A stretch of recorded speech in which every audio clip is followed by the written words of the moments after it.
বর্তমান পানি নেই, যখন প্রয়োজন ছিল তখন এখান থেকে প্রয়োজন মিটা গেছে। তিনি ছিলেন শাহ হারুন আল রশিদের স্ত্রী খাতুনে জুবাইদা, তিনি এই কামটা করে দিয়েছিলেন।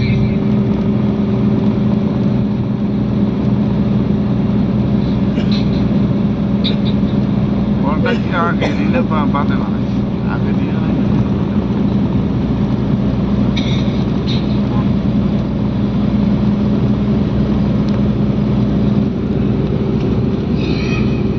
আমাদের হাতের বাউ সাইডে দেখবেন মুজদালিফার রেল স্টেশন।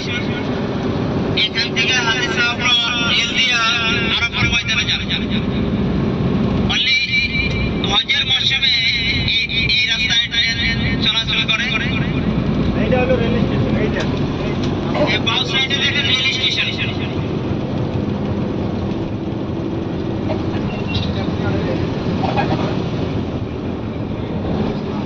এই দেখেন বাউ সাইডে রেল স্টেশন দেখতেছেন। এইটা হলো আরাফায় যাওয়ার রেল স্টেশন। বাসে বাসে এই মুজদালিফা এই যে হজের টাইমে যে এক রাত থাকে শয়তানে পাত্তা টেলা রিজোর্টে পাত্তার 70টা পাত্তার যোগায়, ওটা দেখবার জন্য।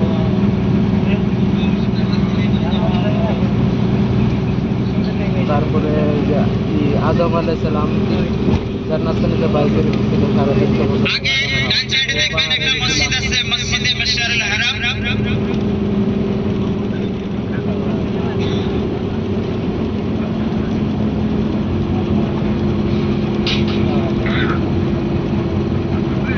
বাবা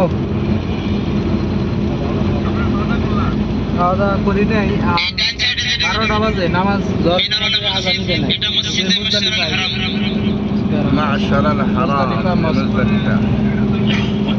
আড়াই ঘন্টা ডিফারেন্স, 12টা 10 হয়েছে। আমরা মুজদালিফায় পৌঁছে গেছি।